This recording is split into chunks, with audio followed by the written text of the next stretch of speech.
നമസ്കാരം, ഞാൻ നാദറ മെഹറിൻ. ഇന്നത്തെ പ്രത്യേക അഭിമുഖത്തിലേക്ക് എല്ലാവർക്കും സ്വാഗതം. ഇന്നത്തെ അതിഥി 10ാമത്തെ വയസ്സ് മുതൽ തൻ്റെ ഡബ്ബിംഗ് ജീവിതം ആരംഭിച്ച, ഇന്നത്തെ സാമൂഹിക സമകാലിക വിഷയങ്ങളിൽ വളരെ കൃത്യമായി തന്നെ നിലപാടുകൾ ഉയർത്തി പറയുന്ന ശ്രീമതി ഭാഗ്യലക്ഷ്മി ചേച്ചിയാണ്.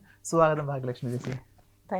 ഒത്തിരി സന്തോഷത്തോടു കൂടി, അതെ, ഒത്തിരി അഭിമാനത്തോടു കൂടിയാണ് ഇന്നത്തെ ഇന്റർവ്യൂ ആരംഭിക്കുന്നത്. ആദ്യം തന്നെ ഒരു കാര്യം ചോദിക്കാം. പലപ്പോഴും സ്ത്രീപക്ഷ വാദങ്ങൾ ഉയർത്തിപ്പിടിക്കുന്നതിന്റെ പേരിൽ തൻ്റെതായിട്ടുള്ള വ്യക്തിമുദ്ര പതിപ്പിക്കാറുണ്ട്. പക്ഷെ അത്തരം വാദങ്ങൾ പറയുന്ന സമയത്ത് ഒറ്റപ്പെടുന്ന ഒരു അനുഭവം അത് സ്വാഭാവികമാണ് എന്ന് പലരും പറയുമെങ്കിലും അത് വലിയ രീതിയിൽ ഒരു പ്രതിഷേധം ഉയർത്തിപ്പിടിക്കുന്ന ഒരു കാര്യം കൂടിയാണ്. അങ്ങനെ തോന്നിയിട്ടുണ്ടോ? താൻ പ്രവർത്തിക്കുന്ന മേഖലയിലൊക്കെ തന്നെ സ്ത്രീപക്ഷവാദം ഉയർത്തിപ്പിടിക്കുന്നതിന്റെ പേരിൽ വലിയൊരു ബുദ്ധിമുട്ട് അനുഭവിക്കേണ്ടി വന്നിട്ടുണ്ടോ?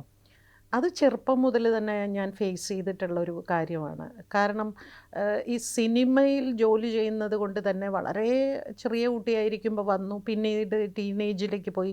ഈ ടീനേജിലൊന്നും അങ്ങനെ ആരുമായിട്ടും കമ്പനി കൂടാനൊന്നും വീട്ടിൽ നിന്ന് സമ്മതിക്കില്ല. വല്യമ്മയാണ് വളർത്തിയത്. അപ്പം ആണുങ്ങളോട് അടുത്തിരുന്ന് സംസാരിക്കാനോ, ഇപ്പോൾ സ്റ്റുഡിയോയിലിരിക്കുമ്പോൾ അവരടുത്ത് വന്ന് ഇരിക്കാൻ പാടില്ല. ഇങ്ങനെ വളർത്തിയിട്ട് ഈ ആണുങ്ങൾ എന്ന് പറയുന്നത് എന്തോ എനിക്ക് അകറ്റി നിർത്തേണ്ട ഒരാളാണെന്നുള്ളൊരു തോന്നൽ വല്യമ്മ എൻ്റെ ഉള്ളിൽ ഉണ്ടാക്കിയിട്ടുണ്ടായിരുന്നു. അങ്ങനെ തന്നെ ഞാൻ വളർന്നിട്ട് പിന്നീട് ഞാൻ ആരോടും അങ്ങനെ ഒരു സൗമ്യമായ ഭാഷയിൽ സംസാരിക്കാതെ, ചിരിക്കാതെ, വളരെ ഗൗരവമുള്ള ഒരാളായി അങ്ങനെ അങ്ങ് ജീവിച്ചൊരു ശീലമായി എനിക്ക്. പക്ഷേ എൻ്റെ വിശ്വാസം മുഴുവനും ഞാൻ തമിഴ്നാട്ടിൽ ജീവിച്ച ഒരു വ്യക്തി ആയതുകൊണ്ട് എനിക്ക് കുറേ കൂടി അവിടെ നിന്ന് കുറേ നല്ല അനുഭവങ്ങളായിരുന്നു കിട്ടിയിരുന്നത്. പക്ഷെ കേരളത്തിൽ വന്നപ്പോൾ ഞാൻ ഒരുപാട് സ്ഥലത്ത് അത് വീണ്ടും വീണ്ടും പറയേണ്ടി വരുന്നതിൽ എനിക്ക് വിഷമമുണ്ട്.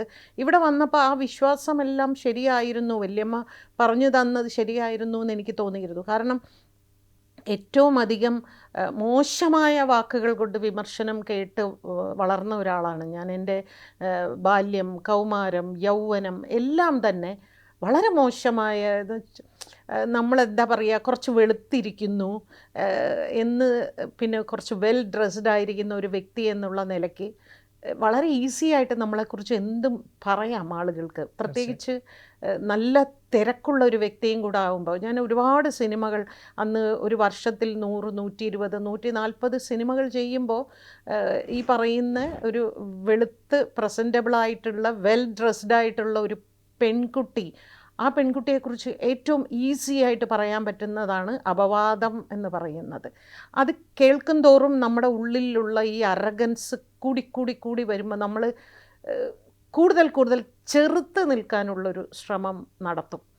അങ്ങനെയാണ് അങ്ങനെ ഒരു. എനിക്ക് തോന്നുന്നു ജീവിതത്തിൻ്റെ 2 കാലഘട്ടം വളരെ സൗന്ദര്യത്തോടു കൂടി തന്നെ അനുഭവിച്ച വ്യക്തിയാണെന്ന് മനസ്സിലാക്കുന്നു. കാരണം ഒരു പാസ്റ്റ് ഉണ്ടായിരുന്നു, പക്ഷെ ഫ്യൂച്ചറിലേക്ക് അല്ലെങ്കിൽ ഇപ്പോൾ പ്രസൻറ്റിലേക്ക് നിൽക്കുന്ന സമയത്ത് കഴിഞ്ഞിടയ്ക്ക് ഒരു ഇൻ്റർവ്യൂവിൽ പറഞ്ഞൊരു കാര്യം എന്നെ വലിയ രീതിയിൽ പ്രചോദനം ഉണ്ടാക്കിയിട്ടുണ്ടായിരുന്നു. ഒരു തനിച്ച് ജീവിക്കുക എന്നുള്ളത് വലിയൊരു ആസ്വാദനം നൽകുന്ന ഒരു കാര്യം എന്ന് പറയുന്നുണ്ടായിരുന്നു. ഒരുപക്ഷെ ഇന്നത്തെ യുവജനങ്ങൾക്ക് അതൊരു പക്ഷേ വലിയൊരു ഇൻസ്പിറേഷനാണ്. കാരണം തനിച്ച് ജീവിക്കേണ്ടി വരുന്ന വലിയൊരു ബുദ്ധിമുട്ടാണെന്ന് മനസ്സിലാക്കുന്ന ഒരു കാലഘട്ടത്തിലാണ് നമ്മളിപ്പോൾ നിൽക്കുന്നത്. ഒരുപക്ഷെ ഇപ്പോഴത്തെ ഒരു ലൈഫിൻ്റെ ഒരു ജേണി എന്നുള്ളത് ഒറ്റയ്ക്കാണെന്നറിയാം, അത് ഉണ്ടെന്നറിയാം. പക്ഷെ ഇതായിരുന്നോ ഒരു ഭാഗ്യലക്ഷ്മി ആഗ്രഹിച്ചിരുന്നൊരു ജീവിതം എന്നുള്ളത്? ഒട്ടുമല്ല.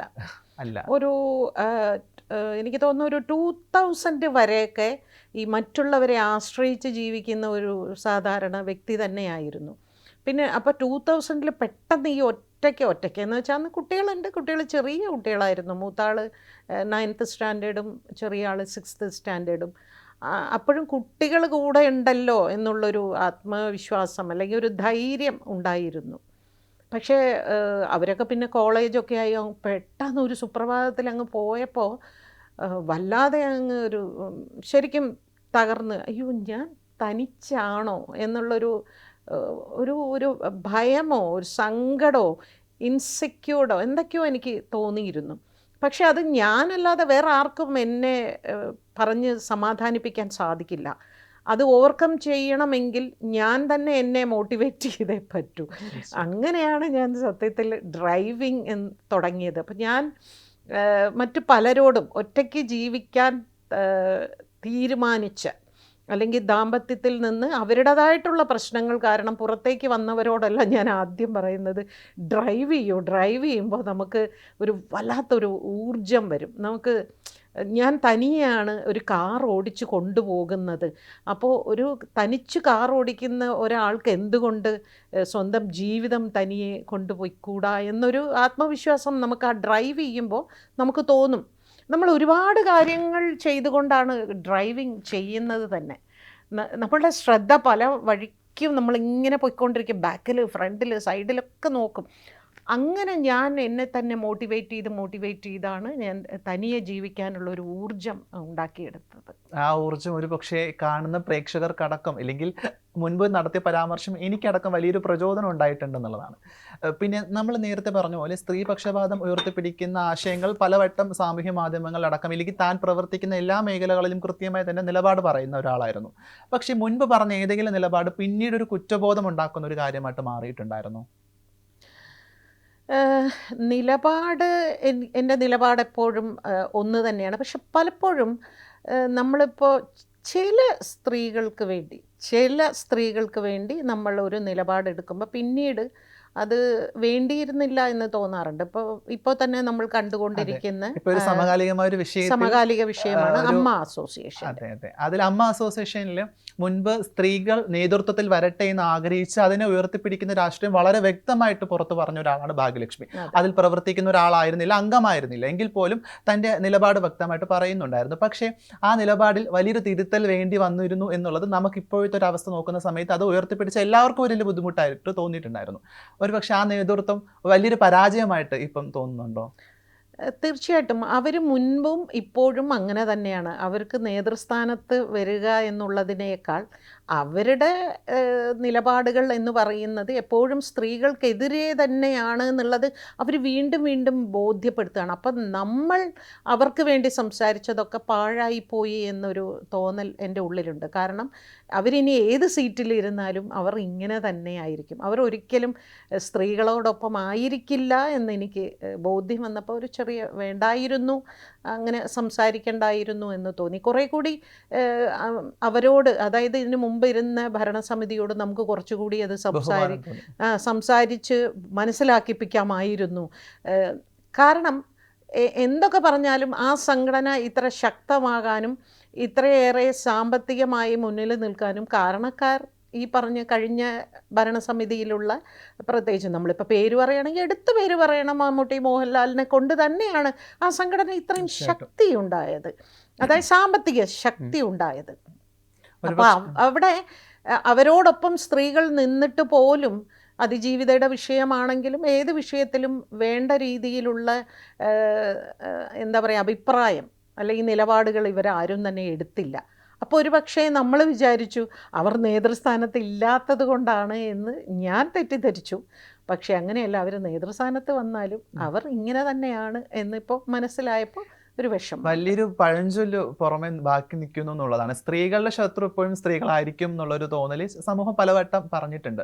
ഒരുപക്ഷെ ഈ നേതൃത്വത്തിൽ നിൽക്കുന്ന ജനറൽ സെക്രട്ടറി അടക്കം അല്ലെങ്കിൽ പ്രസിഡന്റ് അടക്കം അവർക്ക് തന്നെ ഒരു സ്വരച്ചേർച്ചയില്ല എന്നുള്ളത് വളരെ വ്യക്തമായിട്ട് കാണാനുമുണ്ട്. ഇതിനകത്തേക്ക് നമ്മൾ പലപ്പോഴും സ്ത്രീകളുടെ നേതൃത്വം വന്ന സമയത്ത് അതിനെ ആഘോഷിക്കുന്ന എല്ലായിടത്തും ഇപ്പോൾ പലർക്കും വലിയൊരു സംശയമുണ്ട്, ഇവരുടെ പിറകിൽ പ്രവർത്തിക്കുന്നത് മറ്റൊരു മാഫിയാണോ എന്നുള്ളൊരു തോന്നലുണ്ട്. ഭാഗ്യലക്ഷ്മി ചേച്ചിക്ക് അങ്ങനെ ഒരു തോന്നലുണ്ടോ? കാരണം ഇവരെ മുന്നിൽ നിർത്തി മറ്റൊരു കൂട്ടമാണ് ഇത് ഭരിക്കുന്നത് എന്നുള്ളത്. എനിക്ക് അതിനെക്കുറിച്ച് എനിക്കൊരു വ്യക്തതയില്ല. പക്ഷെ ഒരു കാര്യം എനിക്ക് ഉറപ്പാണ്, ഒരുപക്ഷെ മമ്മൂട്ടിയോ മോഹൻലാലോ ആയിരുന്നു നേതൃസ്ഥാനത്തെങ്കിൽ ഈ ഉൾപോര് നടക്കില്ലായിരുന്നു എന്നെനിക്ക് തോന്നുന്നു. ഈ ഉള്ളിലുള്ള ഒരു പോരുണ്ടല്ലോ, പരസ്പരം അങ്ങോട്ടും ഇങ്ങോട്ടും ചെളിവാരി എറിയുക എന്ന് പറയുന്ന ഒരു ആ സാധനം നടക്കില്ല. ഇപ്പം നമ്മൾ പറയും അഭിപ്രായം പറയാൻ ഭയം ഉണ്ടായിരുന്നു അവർ ഇരുന്നപ്പോൾ എന്ന്. അഭിപ്രായം പറയാൻ ഭയമുണ്ടായിരുന്നു എന്നതിനേക്കാൾ സ്വന്തം കമ്മിറ്റിയിലുള്ളവരെ കുറിച്ച് തന്നെ ചെളിവാരി എറിയാനുള്ളൊരു ഭയം ഉണ്ടായിരുന്നു. അങ്ങനെ ചെയ്യാൻ പാടില്ല. എന്തെങ്കിലും നിങ്ങൾക്ക് പറയാനുണ്ടെങ്കിൽ നിങ്ങളത് കമ്മിറ്റിയിൽ പറയണം. അല്ലെങ്കിൽ ഒരാൾ അഭിപ്രായം എനിക്ക് ഇന്ന ബുദ്ധിമുട്ടുകൾ ഉണ്ട് എന്ന് ഒരു പരാതി കൊടുത്തെങ്കിൽ ആ പരാതി അതിനുള്ളിൽ തീർച്ചയായിട്ടും അറ്റ്ലീസ്റ്റ് ഒരു ചർച്ചയ്ക്കെങ്കിലും എടുക്കുമായിരുന്നു മുൻപ് ഉണ്ടായിരുന്ന ഭരണസമിതി എന്ന് എനിക്ക് തോന്നുന്നു. ഓക്കെ, ഒരു സംഘടനയ്ക്ക് വലിയൊരു പരിമിതിയുണ്ട് ഒരു വിഷയം കൈകാര്യം ചെയ്യുന്നതിൻ്റെ ഒരു നിയമപരമായിട്ടുള്ളൊരു വശം നമ്മൾ നോക്കുമ്പോൾ. ഒരുപക്ഷെ അമ്മ എല്ലാ കാലത്തും ആവശ്യപ്പെടുന്നത് അല്ല എക്സിക്യൂട്ടീവ് അംഗങ്ങൾ പുറത്ത് മറ്റ് മാധ്യമങ്ങളോട് ചർച്ച ചെയ്യരുത് എന്ന് പറയുന്നത് അതിൻ്റെ ഒരു സൽപ്പേരിനെ ബാധിക്കുന്ന രീതിയിൽ അത് മറ്റുള്ളവർ ഏറ്റെടുക്കേണ്ട എന്ന് കരുതിയിട്ടാകാം. പക്ഷേ അൻസിബ ഹസൻ എന്ന് പറയുന്ന അഭിനേത്രിക്ക് സംഘടനയ്ക്കകത്തൊരു വിശ്വാസമില്ലായ്മ ഉള്ളിൽ തോന്നിയതുകൊണ്ടായിരിക്കും പുറത്ത് മാധ്യമത്തോട് പറഞ്ഞത്. ഒരു പക്ഷേ അത് കാണുന്ന എല്ലാ പ്രേക്ഷകർക്കും അത് മാധ്യമത്തോട് പറഞ്ഞതിന് വലിയൊരു ഖേദം ഇല്ല എന്ന് മനസ്സിലാക്കുന്നത്. കാരണം അത് പറഞ്ഞതുകൊണ്ട് മാത്രമാണ് നമ്മളെല്ലാവരും ഈ വിഷയത്തിൽ ഒരു കുറച്ചെങ്കിലും ധാരണയോടുകൂടി പ്രവർത്തിക്കുന്നത്. അങ്ങനെ സംഘടന ആവശ്യപ്പെടുകയാണ് എക്സിക്യൂട്ടീവ് അംഗങ്ങൾ പുറത്ത് വിഷയങ്ങൾ സംസാരിക്കരുതെന്നുള്ളത്. അതൊരു ബാലിശമായൊരു തീരുമാനമല്ലേ? കാരണം അത് അങ്ങനെ പറഞ്ഞു കഴിഞ്ഞാൽ അകത്ത് നടക്കുന്ന വിഷയങ്ങളെ അവർക്ക് എല്ലാ രീതിയിലും മാനേജ് ചെയ്യാൻ സാധിക്കുമെന്ന് വിശ്വസിക്കുന്നുണ്ടോ? നമ്മൾ സംഘടനയോട് നമുക്ക് ഇന്ന രീതിയിൽ ഒരു ബുദ്ധിമുട്ടുണ്ടാവുന്നുണ്ട്, അല്ലെങ്കിൽ സംഘടന ഇന്ന രീതിയിൽ നിലപാടെടുക്കണം എന്ന് പറയുന്ന ഒരു സ്ഥലത്ത് സംഘടന നമ്മളെ ഇഗ്നോർ ചെയ്യുന്നു എന്ന് തോന്നിക്കഴിയുമ്പോൾ നമുക്കവിടെ നിന്ന് ഇറങ്ങിപ്പോരുക എന്നുള്ളൊരു പണി മാത്രമേ ചെയ്യാൻ പറ്റൂ. കാരണം ഒറ്റക്കെട്ടായിട്ട് എല്ലാവരും നമുക്ക് സ്വാഭാവികമായിട്ടും അങ്ങനെ ഇറങ്ങിപ്പോകുന്ന ഒരാൾക്ക് നമുക്കിവിടെ നിയമപരമായിട്ടൊരു വശവും കൂടിയുണ്ട്. നമുക്ക് കേസ് കൊടുക്കാനുള്ള വകുപ്പുണ്ട്. കാരണം സംഘടനയ്ക്കകത്തുനിന്ന് ഒരു നീതി കിട്ടിയില്ലെങ്കിൽ നമുക്ക് മറ്റൊരു ഓപ്ഷൻ ഇവിടെ തിരഞ്ഞെടുക്കാൻ പറ്റുന്നുണ്ട്. എനിക്ക് തോന്നുന്നു അൻസിബ നിലവിൽ നിയമപരമായിട്ട് ഈ വിഷയത്തെ കൈകാര്യം ചെയ്യാൻ ശ്രമിക്കുന്നുണ്ടെന്നായിട്ട് തോന്നുന്നുണ്ട്. അപ്പം അങ്ങനെ ഒരു ചെയ്യുന്നതിൽ എനിക്ക് തോന്നുന്നു യുക്തിപരമായിട്ടുള്ള ഒരു ബോധവും കൂടിയുണ്ട്. അതിനെ കേസ് എന്നൊക്കെ പറയുന്നത് നാദിറ, അതൊന്നും അത്ര എളുപ്പം തീരുന്ന ഒരു കാര്യമൊന്നുമല്ല. നമ്മളുടെ ഇന്നത്തെ ഒരു മാനസികാവസ്ഥയുണ്ടല്ലോ, നമ്മൾ അനുഭവിക്കുന്ന ഒരു അപമാനം, അത് നമുക്ക് ഈ 8 വർഷം 10 വർഷം വരെ ഈ സംഘടനയുമായിട്ട് മുമ്പോട്ട് കൊണ്ടുപോകുക എന്ന് പറയുന്നത് ഭയങ്കര ബുദ്ധിമുട്ടുള്ള കാര്യമാണത്. മറ്റു വിഷയം മാതിരി അല്ല ഇത്. സംഘടനയ്ക്കുള്ളിൽ കൂട്ടാക്രമണമാണ് നടന്നുകൊണ്ടിരിക്കുന്നത്. ഇപ്പം നോക്കൂ, ഇപ്പം ഫെഫ്ക എന്ന് പറയുന്ന സംഘടനയ്ക്കുള്ളിൽ അതിജീവിതയുടെ വിഷയവുമായി ഞാൻ കുറേയധികം കാര്യങ്ങൾ പറഞ്ഞിട്ടുണ്ടായിരുന്നു. പക്ഷെ പിന്നീട് എനിക്ക് മനസ്സിലായി അവിടെ ഈ ഒറ്റയാൾ ശബ്ദം അത്ര അധികം വിലപ്പോവില്ല എന്ന് തോന്നുമ്പോഴാണ് അവിടെ നിന്ന് ഇറങ്ങിപ്പോരുന്നത്. തീർച്ചയായിട്ടും പണ്ട് അഴീക്കോട് മാഷ് പറഞ്ഞിട്ടുണ്ട്, ഈ ഇറങ്ങിപ്പോരുക, അത് വിജയൻ മാഷാണോ എന്ന് എനിക്കറിയില്ല, ഈ ഇറങ്ങിപ്പോവുക, രാജിവെക്കുക എന്ന് പറയുന്നത് ഒരു പ്രതിഷേധത്തിൻ്റെ ഭാഗം തന്നെയാണ്. അത് തോൽവിയല്ല, അതൊരു പോരാട്ടം തന്നെയാണ്. അത് പോരാട്ടമായിട്ടാണ് കാണേണ്ടത്. എല്ലാം തോന്നുന്ന ഒരിടത്ത് നമുക്ക് സ്വാഭാവികമായിട്ട് അവിടെ ഇരിക്കാൻ ബുദ്ധിമുട്ടുണ്ടെങ്കിൽ അതെ, ഒരാളുടെ പരാജയമല്ല അത് അയാളുടെ പ്രതിഷേധമാണ്, അയാളുടെ പോരാട്ടമാണ്. നിയമപരമായിട്ടൊരു സാധ്യതയെ ഉപയോഗപ്പെടുത്തുന്ന സമയത്ത് നമുക്ക് അതിനെ സപ്പോർട്ട് ചെയ്യുക എന്നുള്ളത് വലിയൊരു കാര്യമല്ലേ? കാരണം നിലവിൽ അങ്ങനെ നിയമപരമായിട്ട് ആ സാധ്യത ഉപയോഗപ്പെടുത്തിയ ആളുകളാണ് നീന കുറുപ്പും അൻസിബയും. അപ്പോൾ അവരെ സപ്പോർട്ട് ചെയ്യുന്ന എക്സിക്യൂട്ടീവ് അംഗങ്ങളെ നമുക്ക് ചുറ്റും കാണാൻ സാധിക്കുന്നില്ല. പക്ഷേ പബ്ലിക്കിന് അതൊരു വലിയൊരു സപ്പോർട്ട് ചെയ്യാൻ സാധിക്കുന്നുണ്ടെന്നായിട്ട് സോഷ്യൽ മീഡിയ അടക്കമുള്ള പ്ലാറ്റ്ഫോമിൽ കാണുന്നുണ്ട്. ഭാഗ്യലക്ഷ്മി ചേച്ചിക്ക് ഈ വിഷയത്തിൽ അവരെ ഈ അൻസിബയുടെ നീന കുറുപ്പിൻ്റെ നിയമപരമായിട്ടുള്ള പോരാട്ടത്തെ സപ്പോർട്ട് ചെയ്യാൻ സാധിക്കുന്നുണ്ടോ? ആ 2 സ്ത്രീകളും വളരെ ഗൗരവമുള്ളൊരു ആരോപണമാണ് അവർ ഉന്നയിച്ചിരിക്കുന്നത്. അപ്പോൾ തീർച്ചയായിട്ടും അത് ഭരണസമിതി അതിനെ ഗൗരവമായി എടുത്ത് അവരെ ഇരുന്ന് കേൾക്കുക എന്നുള്ളത് ഒരു ഭരണസമിതിയുടെ ഉത്തരവാദിത്വമാണ്. അതിൽ സത്യമുണ്ടോ അല്ല ഇത് കെട്ടിച്ചമച്ചതാണോ എന്നുള്ളത് രണ്ടാമത്തെ കാര്യമാണ്. 2 സ്ത്രീകളാണ് പ്രശ്നവുമായി മുൻപോട്ട് തെറി വിളിച്ചു എന്നുള്ള രീതിയിലും അവിടെ ഒരു ആക്രമിക്കുന്ന രീതിയിലുള്ള ഒരു പെരുമാറ്റം ഉണ്ടായി എന്ന് പറയുമ്പോൾ അത് ഇരുന്ന് അവർ എന്താണ് നിങ്ങളുടെ പ്രശ്നം എന്ന് ചോദിക്കാനുള്ളൊരു ഉത്തരവാദിത്വം പ്രസിഡൻറ്റിനും സെക്രട്ടറിക്കും ഉണ്ട്. ഇവിടെ നോക്കൂ, നമ്മൾ കാണുന്ന സെക്രട്ടറി കമാന്നൊരക്ഷരം മിണ്ടുന്നില്ല. എല്ലാ കാലത്തും മൗനം പാലിച്ചൊരു വ്യക്തി കൂടിയാണ് സെക്രട്ടറി. എപ്പോഴും അവർ പറയേണ്ടതൊന്നും തന്നെ അവർ പുറത്ത് നിന്ന് പറയാതെ മുൻപോട്ട് പോകുന്ന ഒരാളാണ്. അപ്പോൾ ഇപ്പോഴും നോക്കൂ, സെക്രട്ടറിക്ക് വളരെ ഉത്തരവാദിത്വമുള്ളൊരു സ്ഥാനമാണ് അത്. ഏറ്റവും കൂടുതൽ ആ സ്ഥാനത്തേക്ക് അവരെത്തട്ടെ എന്ന് ആഗ്രഹിച്ച ആളുകളാണ് ഈ പറയുന്ന എല്ലാവരും. അതെ, ഏത് സംഘടനയിലും സെക്രട്ടറിക്കാണ് യഥാർത്ഥത്തിൽ ഏറ്റവും അധികം പവർ എന്ന് പറയുന്നത്. കാരണം അഡ്മിനിസ്ട്രേഷൻ മുഴുവനും സെക്രട്ടറിയാണ് നോക്കുന്നത്. അതുകൊണ്ട് തന്നെ സെക്രട്ടറി എവിടെ പോയി, ഈ അസോസിയേഷൻ ഒരു സെക്രട്ടറി ഇല്ലേ എന്ന് ചോദിക്കേണ്ട ഒരു അവസ്ഥയാണ് വരുന്നത്. അപ്പോൾ അൻസിബ എന്ന് പറയുന്ന കുട്ടി ഇപ്പോൾ പറയുന്നത് എന്താണ്, അവരുടെ രാജിക്കത്തിൽ അത് എഴുതിയിട്ടില്ല എന്ന് പറയുന്നു. ആ രാജിക്കത്തിൽ എഴുതിയിട്ടുണ്ടോ ഇല്ലയോ എന്നുള്ള, ചിലപ്പോൾ അവർക്ക് അന്ന് അത് പറയണ്ട എന്ന് തോന്നിക്കാണും. പിന്നീട് അവർക്ക് തോന്നിയിരിക്കാം ഇത് പറഞ്ഞാൽ എന്താണ് പ്രശ്നം, ഞാൻ പറയും എന്നവർ പറയുന്നുണ്ടെങ്കിൽ അതിന് തെറ്റ് എന്ന് പറയാൻ പറ്റില്ല. പൊതുവെ എപ്പോഴും പറയല്ലോ, അന്ന് പീഡനം നടന്നപ്പോൾ തന്നെ പറയായിരുന്നില്ലേ എന്ന്. ഞാനും പലപ്പോഴും അത് പറഞ്ഞിട്ടുണ്ട് പണ്ട്. പക്ഷേ എൻ്റെ മോനൊക്കെ എന്നോട് പറയും, അമ്മ ആ ഒരു മൊമെൻറ്റിൽ ചിലപ്പോൾ അത് പറയാൻ പറ്റില്ല. അത് തീർച്ചയായിട്ടും കുറെ കഴിയുമ്പോഴാണ് അവർക്കത് പറയാനുള്ള ഒരു ശക്തി. പക്ഷെ നമ്മുടെ ലൈഫിൽ അങ്ങനെ ഒരു ബുദ്ധിമുട്ട് നമുക്ക് നേരിടേണ്ടി വരുന്ന സമയത്താണ് നമ്മളത് മനസ്സിലാക്കുന്നത്. നമുക്ക് പെട്ടെന്ന് ഒരു വിഷയം ഉണ്ടാകുന്ന സമയത്ത് പ്രതികരിക്കണം എന്ന് നമുക്കുള്ളിൽ തോന്നും, പക്ഷെ നമുക്ക് പറ്റണം എന്നില്ല. നമുക്ക് കുറച്ച് ദിവസങ്ങളെടുക്കാം, സമയമെടുക്കാം, മാസങ്ങളെടുക്കാം, വർഷങ്ങളെടുത്ത മനുഷ്യർ നമുക്ക് ചുറ്റുമുണ്ടെന്നുള്ളതാണ്. അതെ, ഇതിൽ നോക്കൂ, ഈ അവിടെ എപ്പോഴും നമ്മൾ കണ്ടുകൊണ്ടിരിക്കുന്ന ഒരു വിഷയമാണ്, ആരോപണ വിധേയരോടൊപ്പമാണ് ഇവരെല്ലാവരും നിൽക്കുന്നത് എല്ലാ കാലത്തും. തീർച്ചയായിട്ടും. അതിലാണ് നമ്മൾ ശ്വേതാമേനൊരു ഒരു സ്റ്റേറ്റ്മെന്റ് ഉണ്ട്, ഞങ്ങൾ ആരും അത് കേട്ടിട്ടില്ല എന്ന് പറയുന്നുണ്ട്. ടിനി ടോമിനെതിരെ അൻസിബ് പറയുന്നുണ്ട്, വംശീയമായിട്ടും വർഗീയമായിട്ടും എനിക്കെതിരെ പറഞ്ഞു എന്ന് പറഞ്ഞപ്പോൾ കേട്ടിട്ടില്ല എന്ന് പറയുമ്പോൾ അത് കേൾക്കാൻ തരത്തിൽ എല്ലാവരും എല്ലാം പറയണമെന്നില്ല.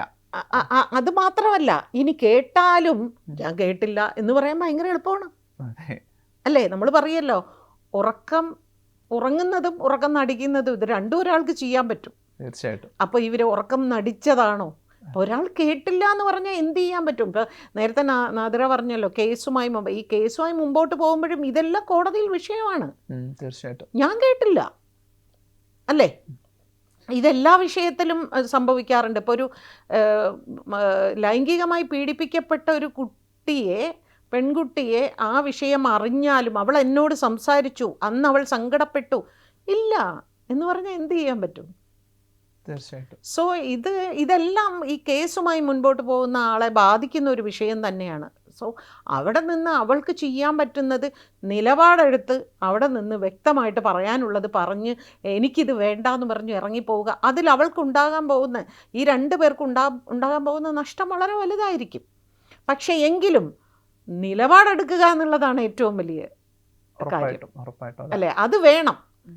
എന്ത് നഷ്ടപ്പെട്ടാലും വേണ്ടില്ല, എനിക്ക് വ്യക്തമായൊരു നിലപാടുണ്ട് എന്ന് കാണിക്കുന്നിടത്താണ് ഒരു ധൈര്യം പെണ്ണിന്റെ ശബ്ദം പുറം ലോകം അത് കേൾക്കുന്നത്. ഓക്കെ, അമ്മയുടെ നേതൃത്വത്തിലേക്ക് സ്ത്രീകൾ എത്തട്ടെ എന്ന് ആവശ്യപ്പെട്ട എല്ലാവരും ഒരുപോലെ ആവശ്യപ്പെടുന്നതാണ് ഇപ്പോഴത്തെ സംഘടനാ സംവിധാനം പൊളിച്ചു പണിയണം എന്നുള്ളത്. കാരണം ഇപ്പോൾ ഉള്ള ആളുകൾ കാര്യപ്രാപ്തി ഇല്ലാത്ത മനുഷ്യരാണെന്ന് ഒരാളും ആവശ്യപ്പെടുന്നില്ല, പക്ഷെ ഇവർക്കിടയിലുള്ള സ്വരച്ചേർച്ച വളരെ വ്യക്തമായിട്ട് പബ്ലിക്കലി അത് നമുക്ക് കാണാനും സാധിക്കുന്നുണ്ടെന്നുള്ളതാണ്.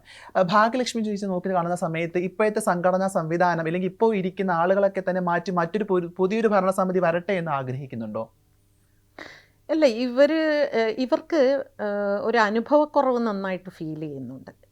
നമുക്കൊരു അവസരം കൂടെ കൊടുക്കാം. അങ്ങനെ അങ്ങോട്ട് സ്ത്രീകൾ ഒന്നും കൊള്ളാത്തവരാണെന്ന് പറഞ്ഞ് ഇറക്കി വിടുന്നതിനോട് അതൊരു നിലപാടാണ്. കാരണം നമുക്ക് എല്ലാത്തിനും ഒരു പ്രവൃത്തി പരിചയക്കുറവുള്ള മനുഷ്യരാണ്, നമ്മളെല്ലാം പഠിക്കണം, അല്ലെങ്കിൽ അതിനോട് സമയം വേണം എന്നുള്ളതാണ്. പക്ഷേ എല്ലാ കാലത്തും നമ്മൾ ആവശ്യപ്പെടുന്നത് നിങ്ങൾക്കിടയിൽ ഒരു യൂണിറ്റി ഉണ്ടാവട്ടെ എന്നുള്ളതാണ് ആഗ്രഹം. ഇതൊരു അനുഭവമായിട്ട് ഇവർ കാണണം. ഈ സ്ത്രീകൾ ഇതൊരു അനുഭവമായി കണ്ടുകൊണ്ട് തീർച്ചയായിട്ടും ഞങ്ങൾക്ക് വീഴ്ച സംഭവിച്ചിട്ടുണ്ട്, ഞങ്ങളത് വേണ്ട രീതിയിൽ കൈകാര്യം ചെയ്യുമെന്ന് തീരുമാനിക്കുമ്പോഴാണ് സ്ത്രീ വളരാൻ തുടങ്ങുന്നത്, അല്ലെങ്കിൽ സ്ത്രീകളുടെ ഭരണസമിതി വളരാൻ തുടങ്ങുന്നത്. അല്ലാതെ ഇതിവിടെ വെച്ച് അടുത്തൊരു കമ്മിറ്റി വന്നു കഴിഞ്ഞാൽ നമ്മൾ തോൽവി സമ്മതിക്കുകയാണ് ചെയ്യുന്നത്.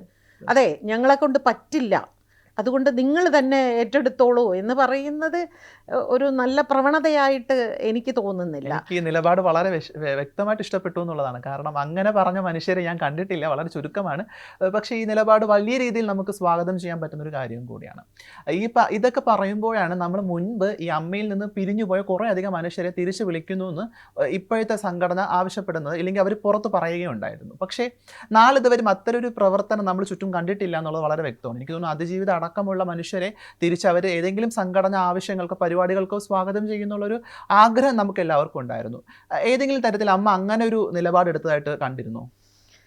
പരിപാടിക്ക് വിളിക്കുന്നത് പോട്ടെ, ആ കുട്ടി ഇത്രയും ഒരു ദുരന്തം അനുഭവിച്ച കുട്ടിയെ ഇവരാരെങ്കിലും ഒന്ന് പോയി കണ്ടോ? ഞാൻ എല്ലാ കാലവും ചോദിക്കുന്ന ഒരു ചോദ്യമാണ് അല്ലേ. ഇവരാരും നേതൃസ്ഥാനത്ത് ഇല്ലാതിരുന്ന സമയത്ത് പോലും അവളെ ഒന്ന് പോയി കാണാനോ, എന്താണ് മോളെ യഥാർത്ഥത്തിൽ നടന്നത് എന്ന് ആരെങ്കിലും ചോദിച്ചോ?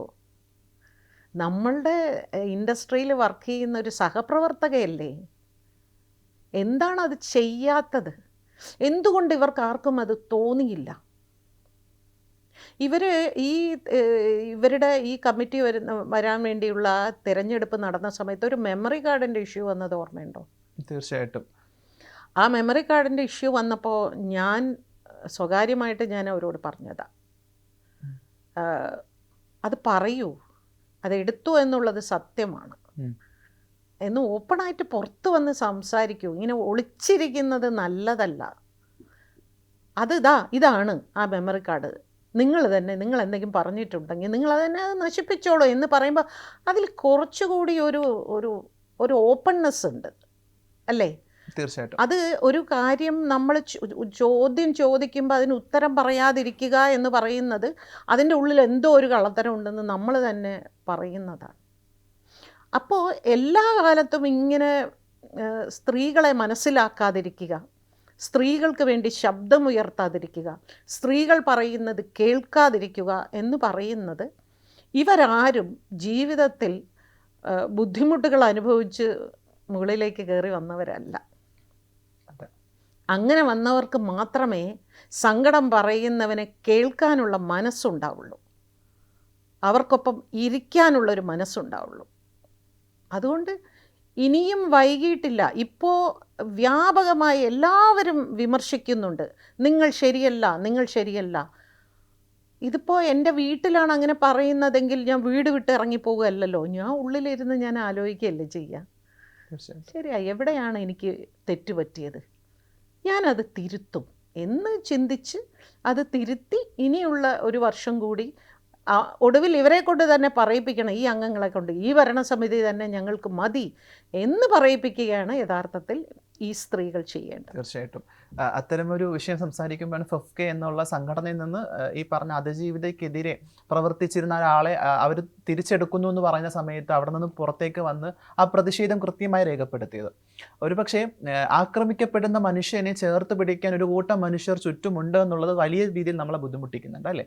ഈ ഫെഫ്കെ പോലുള്ള സംഘടനാ സംവിധാനങ്ങളൊക്കെ തന്നെ എല്ലാ കാലത്തും അങ്ങനെ ഒരു നിലപാടെടുത്തിരുന്ന സംഘടന കൂടിയാണ്. ഇപ്പോൾ തിരിഞ്ഞു നോക്കുന്ന സമയത്ത് അത്തരമൊരു തീരുമാനമെടുത്തതിൽ എന്തെങ്കിലും തരത്തിൽ ഖേദം ഉണ്ടോ?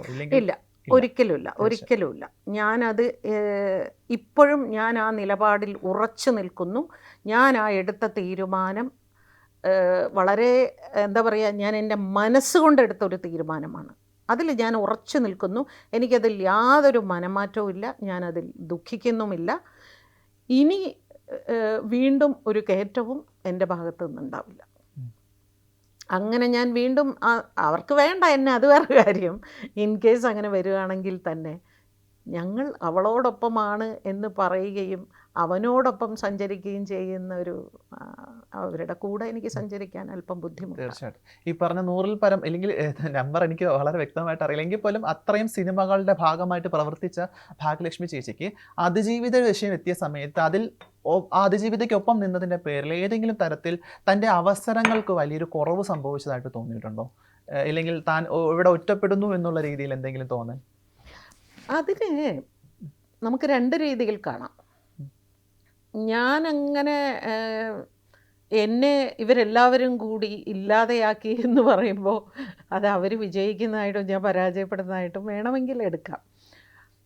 അതുകൊണ്ട് തന്നെ ഞാനങ്ങനെ വിശ്വസിക്കുന്നില്ല. കാരണം എത്രയോ ചെറുപ്പകാലത്ത് തന്നെ ഒരു 17-18 വയസ്സുള്ളപ്പോൾ തന്നെ സ്റ്റുഡിയോയിൽ വെച്ച് ശക്തമായ ഒരു സംവിധായകനെതിരെ വളരെ രൂക്ഷമായിട്ട് പ്രതികരിച്ച് നിൻ്റെ സിനിമ എനിക്ക് വേണ്ടടോ എന്ന് പറഞ്ഞ് ഇറങ്ങിപ്പോയ ഞാൻ ഞാൻ മൊത്തത്തിൽ 3000-ലധികം സിനിമകൾ ഞാൻ ഡബ് ചെയ്തു. എൻ്റെ ഭാഗത്ത് ചെറിയൊരു വീഴ്ച സംഭവിച്ചതാണ്. അപ്പോൾ ഞാൻ വർക്ക് ചെയ്തില്ലേ? അന്ന് ഏറ്റവും വലിയൊരു സംവിധായകനെതിരെയാണ് ഞാനത് അങ്ങനെ പ്രതിഷേധിച്ച് തിയേറ്ററിൽ നിന്ന് തന്ന പൈസ ചുരുട്ടിക്കൂട്ടി മുഖത്ത് വലിച്ചെറിഞ്ഞിട്ട് ഇറങ്ങിപ്പോയത്. വേണമെങ്കിൽ എന്നെ അന്ന് ഇല്ലാതെയാക്കാമായിരുന്നല്ലോ. അപ്പോൾ നമ്മളിവിടെ അനിവാര്യമാണ് എന്നുള്ളൊരു അവസ്ഥ ഉണ്ടെങ്കിൽ ആർക്കും അങ്ങനെ നമ്മളെ ഇല്ലാതെയാക്കാനൊന്നും പറ്റില്ല. അതാണ് കലയ്ക്കുള്ളൊരു ഗുണം. പിന്നെ എൻ്റെ ഒരു പ്രായം ഒരു വലിയ വിഷയം തന്നെയാണ്. കാരണം ഞാൻ ആ സമയത്ത് ഞാൻ ചെറുപ്പമായിരുന്നു. ആ സമയത്ത് ഡബ്ബിങ് വളരെ അനിവാര്യമാണ് സിനിമയ്ക്ക്. ഡബ്ബിങ് ഇല്ലാത്ത ഒരു സിനിമ പോലുമില്ല. ഇന്നങ്ങനെയല്ലല്ലോ. ഇന്ന് ഡബ്ബിങ് വളരെ കുറവാണ്. ഇന്ന് നായികമാരെല്ലാം സ്വന്തം ശബ്ദമാണ് ഉപയോഗിക്കുന്നത്. എൻ്റെ ശബ്ദവും തീർച്ചയായിട്ടും വ്യത്യാസം വന്നിട്ടുണ്ട്. ആ ടീനേജിൽ നിന്ന് പിന്നീട് ഒരു പിന്നെ കൗമാരക്കാരി ആയി, പിന്നെ ബാല്യം, കൗമാരം, യൗവനം, വാർദ്ധക്യം എന്ന് പറയുന്ന അതിലേക്ക് തീർച്ചയായിട്ടും എൻ്റെ ശബ്ദം മാറിയിട്ടുണ്ട്. അത് ആര് പറഞ്ഞാലും പറഞ്ഞില്ലെങ്കിലും ഞാനത് മനസ്സിലാക്കിയ ഒരു പരമമായ സത്യമാണ്. അതുകൊണ്ട് തന്നെ എനിക്ക് ഡബ് ചെയ്യുമ്പോൾ എൻ്റെ റെൻഡറിങ് സ്റ്റൈലിലൊക്കെ ഒരുപാട് വ്യത്യാസം ഉണ്ടാവും. പണ്ട് തുള്ളിച്ചാടി ഡബ്ബിങ് തിയേറ്ററിൽ നിന്ന് പറഞ്ഞ മാതിരി ഇപ്പോൾ എനിക്ക് 63 വയസ്സായി. 63 വയസ്സിൽ ചിലപ്പോൾ ഞാനങ്ങനെ ഈ സമയത്തും നായികമാർക്കൊക്കെ തന്നെ ഇപ്പം എനിക്ക് തോന്നുന്നു തുടരും എന്ന സിനിമയ്ക്കകത്ത് നമുക്ക് സപ്പോസ് നമുക്ക് അവിടെ സിനിമയ്ക്കകത്ത് അത് വന്നില്ലെങ്കിൽ പോലും അതിനെ ഡബ് ചെയ്ത ഒരാളാണ്. അപ്പം അത്തരമൊരു സാധ്യതയൊക്കെ എല്ലാ കാലത്തും കാലഘട്ടം ആവശ്യപ്പെടുന്നുണ്ടെന്നുള്ള വലിയ സന്തോഷമുണ്ട്. പക്ഷേ ഈ ഇടയ്ക്ക് ഒരു പരാമർശം നടത്തിയത് എന്നെ സംബന്ധിച്ച് ചെറിയൊരു ബുദ്ധിമുട്ട് ഉണ്ടായിരുന്നു കേട്ടപ്പോൾ. ഡബ്ബിങ് അവസാനിപ്പിച്ചാലോ എന്നുള്ളൊരു തോന്നലിലേക്ക് ഭാഗ്യലക്ഷ്മി ചേച്ചി എത്തുന്നു എന്ന് പറയുമ്പോൾ അത് വലിയ രീതിയിൽ ഭാഗ്യലക്ഷ്മി ചേച്ചി ഇഷ്ടപ്പെടുന്ന പ്രേക്ഷകർക്ക് അത് ഒരു സങ്കടപ്പെടുത്തുന്ന ഒരു വാർത്തയാണ്. അത്തരമൊരു തീരുമാനത്തിലേക്ക് എത്തിയിട്ടില്ല എന്നാണ് ഞാൻ മനസ്സിലാക്കുന്നത്. അതുമായിട്ട് എന്താണ് പ്രതികരിക്കാനുള്ളത്? ആർക്കും അത്ര വലിയ സങ്കടമൊന്നും ഇല്ലെന്നേ ഞാൻ ചിലപ്പോൾ ഒരുപക്ഷെ വ്യക്തിപരമായിട്ട് അടുപ്പം ഉള്ളതുകൊണ്ടായിരിക്കും എനിക്കത് വ്യക്തിപരമായി ചിലർ അയ്യോ ഭാഗ്യച്ചി അങ്ങനെ പറയല്ലേ എന്നൊക്കെ പറയും. പക്ഷേ എൻ്റെ ശബ്ദം ചേരുന്ന അല്ലെങ്കിൽ ഞാൻ ശബ്ദം കൊടുക്കുന്ന നായികമാരെല്ലാവരും തന്നെ ഏകദേശം എൻ്റെ പ്രായത്തിലെത്തി. അവരൊക്കെ ഇപ്പം അമ്മയായും ചേച്ചിയായിട്ടും കഥാപാത്രങ്ങളിൽ നിൽക്കുന്നുണ്ട് ഇവിടെ. അത് നായിക ശബ്ദം അല്ലല്ലോ. പിന്നെ അമ്മ ചേച്ചി അവർ വലിയ നായികമാരായതുകൊണ്ട് നമ്മൾ അവർക്ക് കുറച്ച് കൂടുതൽ പ്രോമിനൻസ് കൊടുക്കുന്നു എന്ന്. പക്ഷെ അവർ ഇപ്പോൾ ഡബ്ബിങ്ങിൻ്റെ ടോട്ടൽ രീതി മാറി. അതായത് പണ്ട് ഇപ്പം ഞാനൊക്കെ നായികമാർക്ക് ഡബ്ബ് ചെയ്യുന്ന ഒരു നായികയ്ക്ക് ഒരു സിനിമയിൽ ഡബ്ബ് ചെയ്ത് കഴിഞ്ഞാൽ പിന്നെ ആ നായിക അഭിനയിക്കുന്ന എല്ലാ സിനിമയും ആ ഡബ്ബിങ് ആർട്ടിസ്റ്റ് ആയിരിക്കും. അത് ആനന്ദവല്ലി ആകട്ടെ, ഞാനാകട്ടെ, അമ്പിളി ആകട്ടെ, ശ്രീജ ആകട്ടെ, ഞങ്ങളെല്ലാവരും കോട്ടെ ശാന്ത, പിന്നെ എല്ലാ സിനിമയിലും ആ നായികയുടെ ശബ്ദം ഇവരായിരിക്കും. ആ ഒരു കോൺസെപ്റ്റ് ഇപ്പം മാറി. അതായത് കഥാപാത്രത്തിനനുസരിച്ച് ശബ്ദം മാറണം. അല്ലാതെ ആ നടിക്ക് വേണ്ടി അല്ലല്ലോ ഡബ്ബ് ചെയ്യുന്നത്, കഥാപാത്രത്തിന് വേണ്ടിയല്ലേ. അപ്പോൾ ആ കഥാപാത്രം വ്യത്യസ്തമാകുന്നതനുസരിച്ച് ശബ്ദവും വ്യത്യസ്തമാകണം. അതുകൊണ്ട് തന്നെ ഇപ്പോൾ സുഹാസിനിക്ക് ഞാൻ കുറേയധികം സിനിമയിൽ ഡബ്ബ് ചെയ്തിട്ടുണ്ട്. പക്ഷേ ഇപ്പോൾ സുഹാസിനി അഭിനയിക്കുമ്പോൾ വേറെ ആൾക്കാരാണ് ഡബ്ബ് ചെയ്യുന്നത്. പക്ഷേ ശോഭന മാത്രമാണ് ഇപ്പോഴും ആർക്കും അങ്ങോട്ട് മാറ്റാനുള്ളൊരു ധൈര്യമില്ലാതെ, ഒന്നുകിൽ ഭാഗ്യലക്ഷ്മി അല്ലെങ്കിൽ ശോഭന ചെയ്യട്ടെ, ശോഭന സ്വന്തമായിട്ട് ചെയ്യട്ടെ, അത് നല്ലതാണ്. ഇപ്പം രാധികയ്ക്ക് ഞാൻ കുറേ സിനിമ ഡബ്ബ് ചെയ്തിട്ടുണ്ട്. പക്ഷേ ഈ ഇടയ്ക്ക് ഏതോ ഒരു പടം രാധികയ്ക്ക് വേറെ ആരോ ഡബ്ബ് ചെയ്തു. അപ്പം അത് സിനിമയുടെ ഒരു കാഴ്ചപ്പാട് മാറിയതും ഒരു വ്യത്യസ്തമായ രീതിയിൽ ചിന്തിക്കുന്ന സംവിധായകരൊക്കെയാണ് അതൊരു നല്ല വളർച്ചയായിട്ടാണ് ഞാൻ അതിനെ കാണുന്നത് കേട്ടോ. അതല്ലാതെ എനിക്ക് ജോലി ഇല്ലാതായതുകൊണ്ട് ഇന്ന ആൾ കാരണമാണ്, അല്ലെങ്കിൽ ഞാൻ എൻ്റെ നിലപാട് പറഞ്ഞത് കൊണ്ടാണ് ഞാൻ 1-2 പടമൊക്കെ അങ്ങനെ നഷ്ടപ്പെട്ടിട്ടുണ്ടാവാം. പക്ഷേ അടിമുടി ഒരു ഇൻഡസ്ട്രിയിൽ നിന്ന് ഒരാളെ അങ്ങനെ തുടച്ചു നിൽക്കാൻ പറ്റില്ല. ഓക്കെ, തീർച്ചയായിട്ടും. അപ്പോൾ ഇനിയും ഒത്തിരി സിനിമകളുടെയൊക്കെ ഭാഗമായിട്ട് നമുക്ക് ആ ശബ്ദം ഇനിയും കേൾക്കാൻ പറ്റില്ല. കാരണം ഒരു സിനിമയെ സംബന്ധിച്ച് അഭിനയിക്കുന്നത് പോലെ തന്നെ തുല്യമാണ് ആ ശബ്ദം കൊടുക്കുക എന്നുള്ളത്. ആ ശബ്ദം കുറച്ചും കൂടി ആ വ്യക്തിക്ക് ആ ഒരു ജീവൻ കൊടുക്കുന്നുണ്ടെന്നുള്ളത് വളരെ വ്യക്തമാണ്. ഇനി മറ്റൊരു ചോദ്യം എന്നുള്ളത്, നമ്മൾ പലപ്പോഴായിട്ട് കഴിഞ്ഞൊരു സർക്കാരിൻ്റെ കാലഘട്ടത്തിൽ എല്ലായിടത്തും പല മേഖലകളിലായിട്ട് നമുക്ക് ഭാഗ്യലക്ഷ്മി ചേച്ചി വളരെ വ്യക്തമായിട്ട് കാണാനും സാധിക്കുന്നുണ്ടായിരുന്നു. സർക്കാർ സംവിധാനങ്ങളുടെ ഭാഗമായിട്ട്, അതിൻ്റെയൊക്കെ തന്നെ പ്രചാരണ ഭാഗമായിട്ടൊക്കെ കാണാൻ സാധിക്കുന്നുണ്ടായിരുന്നു. ഇപ്പോൾ ഒരു സർക്കാർ മാറ്റം ഉണ്ടാകുന്നുണ്ട്. നമുക്കിപ്പോൾ UDF സർക്കാർ വരുന്നു, VD സതീശൻ മുഖ്യമന്ത്രിയാകുന്നു, ചിരിക്കുന്നൊരു മുഖ്യമന്ത്രിയെ കേരളത്തിന് കിട്ടുന്നു എന്ന് വലിയ രീതിയിൽ ആഘോഷിക്കപ്പെടുന്നു. ആയിടത്ത് ഇപ്പോഴത്തെ ഒരു മന്ത്രിയെയും മന്ത്രിസഭയെ ഒക്കെ കാണുന്ന സമയത്ത് ഭാഗ്യലക്ഷ്മിക്ക് എന്താ തോന്നുന്നത്? അറിയില്ല, അവർ പ്രൂവ് ചെയ്ത് കാണിക്കട്ടെ. ഒരുപാട് വാഗ്ദാനങ്ങൾ നമ്മുടെ പ്രതീക്ഷയൊക്കെ ഉണ്ടോ ഉള്ളിൽ? ഇല്ല, ഇപ്പോൾ ഒരു 10 വർഷങ്ങൾക്ക് ശേഷമാണല്ലോ അവർക്കൊരു ഭരണം കയ്യിൽ കിട്ടിയിരിക്കുന്നത്. ഈ 10 വർഷം അവരെ എന്ത് പഠിപ്പിച്ചു, അവരെങ്ങനെ ജനങ്ങളെ കാണുന്നു. ഇപ്പോൾ അവർ പറഞ്ഞ കുറേ ആരോപണങ്ങളുണ്ട്. പിണറായി വിജയൻ എന്ന് പറയുന്ന മുഖ്യമന്ത്രിക്കെതിരെ പറഞ്ഞ ഒരുപാട് ആരോപണങ്ങളുണ്ട്. പക്ഷെ ആ ആരോപണങ്ങളെല്ലാം ഇപ്പോഴും പലയിടത്ത് സംഭവിച്ചു തുടങ്ങിയിരിക്കുന്നു. ഇവരുടെ ആൾക്കാരിലും അതൊക്കെ വരുന്നുണ്ട്. ഇപ്പോൾ ശിവൻകുട്ടി മിനിസ്റ്ററെ ഒരുപാട് പരിഹസിച്ചിട്ടുണ്ട്. പക്ഷേ ഇന്നലെ ഇപ്പോൾ നമ്മൾ കേട്ടു മന്ത്രിയുടെ അത് ടങ് സ്ലിപ്പാണെന്നൊക്കെ. പക്ഷേ അത് നമ്മുടെ എതിരാളിക്ക് വരുമ്പോൾ അത് വിവരമില്ലായിക എന്ന പരിഹാസവും, നമുക്ക് സംഭവിക്കുമ്പോൾ അത് ടങ് സ്ലിപ്പായി വ്യാകരണം നടത്തുക എന്ന് പറയുന്നത്, വ്യാഖ്യാനിക്കുക എന്ന് പറയുന്നതിനോട് മാത്രമേ നമുക്ക് എതിർപ്പുള്ളൂ. മനുഷ്യരെല്ലാവർക്കും അങ്ങോട്ടും ഇങ്ങോട്ടും ചില തെറ്റുകളും കുറ്റങ്ങളും ഒക്കെ സംഭവിക്കും. പക്ഷെ അതിനെ രാഷ്ട്രീയം അങ്ങനെയാണെന്നൊക്കെ വേണമെങ്കിൽ പറയാം. പക്ഷേ അതിര് കടന്നുള്ളൊരു ആക്രമണം ഒരുപാട് സംഭവിച്ചു കൊണ്ടിരിക്കുന്നു. അതുകൊണ്ട് തന്നെ 10 വർഷം ഈ ഗ്യാപ്പിൽ ഇവർ എന്താണ് ചെയ്യുന്നതെന്ന് നമുക്ക് നോക്കാം. ഞാനത് കാണാൻ വേണ്ടി കാത്തിരിക്കുന്നു.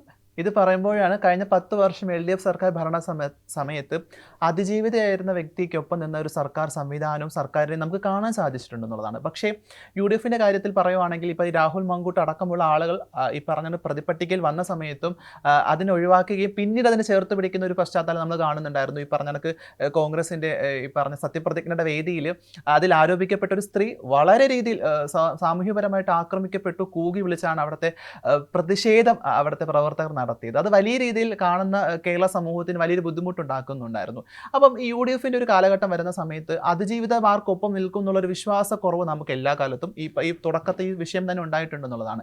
അങ്ങനെ ഒരു പ്രതീക്ഷ വെക്കുന്നുണ്ടോ? കാരണം നമ്മൾ മുൻപും ഈ പറഞ്ഞ അതിജീവിതയ്ക്കൊപ്പം നിന്ന ഭാഗ്യലക്ഷ്മി ചേച്ചിക്ക് ഈ പറഞ്ഞ പോലെ LDF സർക്കാർ നിന്ന അതേ വേവ് ലെങ്ത്തിൽ ഇപ്പം പറഞ്ഞ UDF സർക്കാർ നിൽക്കുമെന്നുള്ളൊരു പ്രതീക്ഷയുണ്ടോ?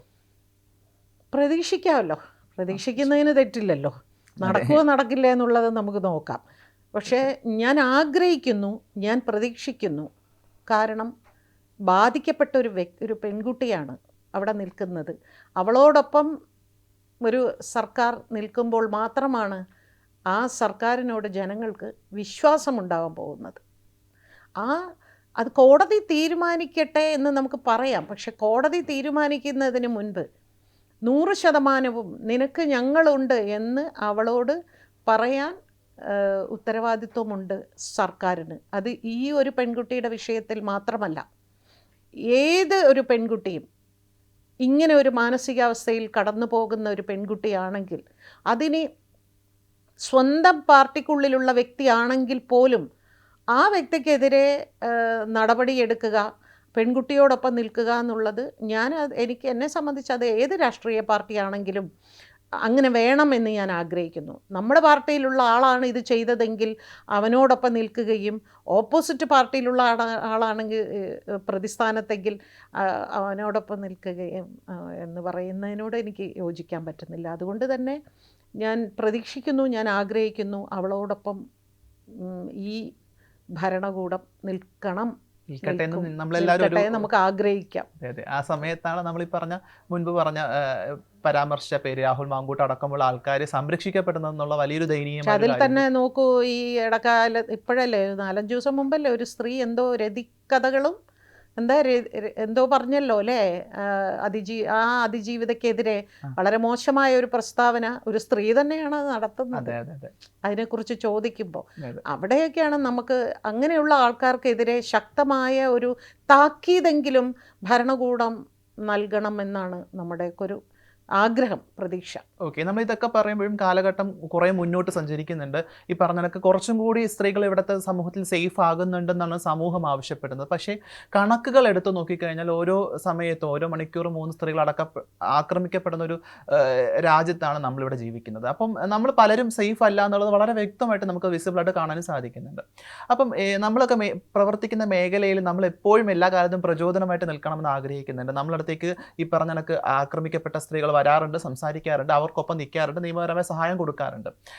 നമ്മൾ ഇനിയും കുറച്ചും കൂടി മാറേണ്ട മനുഷ്യരല്ലേ എന്ന്. കാരണം പലപ്പോഴും കേരളത്തിലെ ജനങ്ങൾ എല്ലാ കാലത്തും പറയുന്നത് ഇത്രയും മാറ്റം അല്ലേ നമുക്ക് ആവശ്യപ്പെടാൻ പറ്റുള്ളൂ, ഇല്ല ഇത്രയും മാറിയിട്ടില്ലേ എന്ന് പറയുന്നുണ്ട്. പക്ഷേ ഇതല്ലല്ലോ ആ മാറ്റം എന്നുള്ളത്. നമ്മൾ കുറച്ചും കൂടി ഈ പറഞ്ഞ പോലെ കുറേ കൂടെ മാറ്റം കേരളത്തിൽ സംഭവിക്കേണ്ടതായിട്ടുണ്ട് എന്ന് തോന്നിയിട്ടില്ലേ? കേരളത്തിലെന്നല്ലല്ലോ, അതെ, ഇന്ത്യയിൽ തന്നെ, ഇന്ത്യ മുഴുവനും ഇത് തന്നെ. ഇപ്പം നമ്മളിപ്പോൾ തമിഴ്നാട്ടിൽ റീസെൻ്റ്ലി ഒരു കുഞ്ഞിനെ നമ്മൾ കണ്ടതല്ലേ, വലിയ ബുദ്ധിമുട്ടുണ്ടായിപ്പോയി ആ വിഷ്വല് കാണുന്ന സമയത്ത് അല്ലേ. 10 വയസ്സായി ആക്രമിക്കപ്പെട്ടപ്പോൾ അതിന് പ്രസ് മീറ്റിൽ വന്ന പോലീസുകാർ വളരെ ലാഘവത്തോടു കൂടി ചിരിച്ചുകൊണ്ട് ആണ് ആ പ്രസ് മീറ്റ് നടത്തിയത്. അത് ഒരുപക്ഷെ അവിടുത്തെ സർക്കാർ അതിന് കൃത്യമായിട്ട് ഇടപെടാൻ സാധിച്ചു എന്നുള്ള വലിയൊരു കൈയ്യടി കൊടുക്കേണ്ട കാര്യം കൂടിയായിരുന്നു. അപ്പോൾ അതുകൊണ്ട് ഇത് എല്ലാ കാലവും സ്ത്രീ ഒരു അരക്ഷിതാവസ്ഥയിൽ തന്നെയാണ്. അതിനി എനിക്ക് തോന്നുന്നു ഏത് ഭരണകൂടം ആണെങ്കിലും സ്ത്രീ വളരെ അരക്ഷിതാവസ്ഥയിൽ കൂടി തന്നെയാണ് പോയിക്കൊണ്ടിരിക്കുന്നത്. അത് മാറ്റം വരേണ്ടത് നമ്മുടെ മനുഷ്യരിലാണെന്ന് ഞാൻ വിശ്വസിക്കുന്നു. അത് കഴിഞ്ഞിട്ടേ സർക്കാരിനും നിയമത്തിനും ഒക്കെ അവിടെ സ്ഥാനമുള്ളൂ. അപ്പം നമ്മൾ തന്നെ കണ്ടതാണല്ലോ, കോടതിക്കുള്ളിലിരുന്ന മെമ്മറി കാർഡ് അല്ലേ എങ്ങനെ പോയി എന്ന് ചോദിച്ചാൽ അതും നമ്മുടെ നാട്ടിൽ തന്നെയാണ് നടക്കുന്നത്. സോ നമ്മൾ ആരെങ്കിലും നമുക്ക് നീതി വാങ്ങിത്തരും, ആരെങ്കിലും നമ്മളെ സംരക്ഷിക്കും എന്ന് കരുതുന്നതിനേക്കാൾ നമ്മൾ തന്നെ നമ്മളെ സംരക്ഷിക്കുക. അതിന് നമ്മൾ ഓരോ മനുഷ്യരെയും, നമ്മുടെ കുടുംബത്തിലുള്ള ഓരോ ആൺകുട്ടികളോടും സ്ത്രീ എന്താണ്, സ്ത്രീയുടെ മനസ്സെന്താണ് എന്ന് പറഞ്ഞ് പഠിപ്പിച്ച് വളർത്തുക എന്നുള്ളതാണ് ഞാൻ മനസ്സിലാക്കിയിടത്തോളം കാണുന്ന ഏറ്റവും വലിയൊരു സൊല്യൂഷൻ. അത് നീ ഒരു പെണ്ണാണ് എന്ന് അമ്മ തന്നെ പറഞ്ഞു കൊടുക്കുമ്പോഴാണ് അവിടെ ഇത്തരത്തിലുള്ള സംഭവങ്ങൾ വീണ്ടും വീണ്ടും വീണ്ടും. നോക്കൂ, ഒരു അമ്മയ്ക്ക് തീരുമാനിക്കാം, അങ്ങനെ തൻ്റെ മകൻ അങ്ങനെ ഒരു വിഷയത്തിൽ പെട്ടുപോയാൽ അമ്മ പറയണം, നിയമപരമായി നേരിട്ടിട്ട് വരട്ടെ, അതെ, അപ്പം ഞാൻ നിന്നോടൊപ്പം നിൽക്കാം, തെളിയിക്കട്ടെ എന്ന് അമ്മ പറയണം. അമ്മ പറയുമ്പോഴാണ് അവിടെ സമൂഹത്തിൽ ഒരു മാറ്റം ഉണ്ടാകും. തീർച്ചയായിട്ടും. ഇത് പറഞ്ഞപ്പോഴാണ് മറ്റൊരു കാര്യം കൂടി, നേരത്തെ നമ്മൾ സംസാരിച്ചൊരു വിഷയം കൂടിയാണ്. അതിജീവിതയ്ക്കൊപ്പം ആ ദിവസം ഉണ്ടായിരുന്ന വ്യക്തി എന്ന രീതിയിൽ നമ്മൾ പലപ്പോഴും നമുക്ക് തോന്നിയൊരു കാര്യമാണ്, ഇവിടുത്തെ കോടതികൾക്കും അപ്പുറമാണ് ചില മനുഷ്യരുടെ ഇടപെടൽ എന്നുള്ളത്. അങ്ങനെ തോന്നിയിട്ടുണ്ടോ ഈ പറഞ്ഞ ചില വിഷയങ്ങളിലെങ്കിലും നേരിട്ട് അനുഭവമുള്ള ഒരു വ്യക്തി എന്ന രീതിയിൽ? എനിക്ക് ആ ചോദ്യം ശരിക്കും മനസ്സിലായില്ല. ഈ കോടതികൾക്കപ്പുറം ചില മനുഷ്യരുടെ ഇടപെടൽ നമ്മുടെ ഈ നിയമവ്യവസ്ഥയെ ബാധിക്കുന്നുണ്ട്, അല്ലെങ്കിൽ തീരുമാനങ്ങൾ, അല്ലെങ്കിൽ ഈ പറഞ്ഞ കണക്ക് അന്നത്തെ അതിജീവിതയുടെ വിഷയത്തിൽ വന്ന ഒരു പക്ഷേ കോടതിയുടെ ഒരു പ്രസ്താവന അല്ലെങ്കിൽ ആ ഒരു തീരുമാനത്തെ വലിയ രീതിയിൽ നമ്മൾ സങ്കടപ്പെടുത്തിയ ഒരു കാര്യം കൂടിയാണ്. അപ്പം ഈ ഒരു സ്റ്റേറ്റ്മെൻറ്റ് എന്നുള്ളത് എപ്പോഴും എല്ലാ കാലത്തും എല്ലാ മനുഷ്യരും പറയുന്ന ഒരു കാര്യമാണ്, കോടതികൾക്കപ്പുറമാണ് ചില മനുഷ്യരുടെ ഇടപെടൽ എന്നുള്ളത്. അങ്ങനെ വിശ്വസിക്കുന്നുണ്ടോ? അത് ഞാൻ വിശ്വസിക്കുന്നുണ്ട്.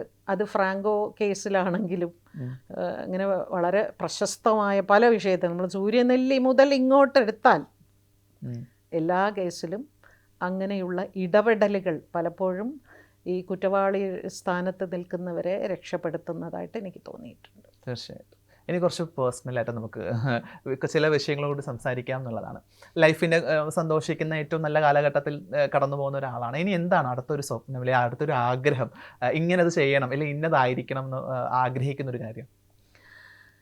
സത്യം പറഞ്ഞാൽ ജീവിതത്തിൽ ഇന്നതൊക്കെ വേണമെന്ന് പറഞ്ഞ് ഒന്നും നടന്നിട്ടില്ല. അപ്പോൾ ജീവിതം വിട്ട വഴിക്ക് ഇങ്ങനെ അങ്ങ് പോവുക. ഈ നിമിഷം അങ്ങോട്ട് ആസ്വദിക്കുക. പ്രസന്റ് ലൈഫാണ് അല്ലേ? Past is past. എന്നാൽ ഒരു ചെറിയൊരു ആഗ്രഹം, ഇതാണ് അടുത്തൊരു സ്വപ്നം എന്നുള്ളൊരു ആഗ്രഹം, ഒരു ലക്ഷ്യം. അല്ല, എനിക്ക് യാത്രകൾ ചെയ്യണം. അതാണ് ഇപ്പോൾ ഒരു വ്ളോഗറായിട്ട് നമുക്ക് എല്ലാ കാലത്തും ഇങ്ങനെ കാണാനും സാധിക്കും. യൂട്യൂബിലൊക്കെ വളരെ കൃത്യമായിട്ട് വ്ളോഗിങ് കാണുന്നതാണ്. എനിക്ക് തോന്നുന്നു ഭംഗിയായിട്ട് തന്നെ ചെയ്യാൻ സാധിക്കാറുണ്ട്. സുഹൃത്തുക്കളെ കാണാൻ പോകുന്നുണ്ട്. സാരി ലവറാണ്. എനിക്കും ചേച്ചിക്കും തമ്മിൽ വലിയൊരു ബന്ധവും കണക്ഷനും ഒക്കെ സാരി ലവിങ്ങിൽ ഉണ്ടെന്നുള്ളതാണ്. അപ്പം അങ്ങനെ കുറേ സാരികളോട് പ്രേമമുള്ള ഒരാളാണ്. അപ്പം ഇതൊക്കെ ആസ്വദിക്കുന്നുണ്ട് എന്നുള്ളതാണ്. യൂട്യൂബർ എന്നൊക്കെ പറഞ്ഞാൽ എന്നെ പൊതുവേ ഒരു അറഗൻ പേഴ്സണായിട്ടാണ് പൊതുവേ സമൂഹം കാണുന്നത്.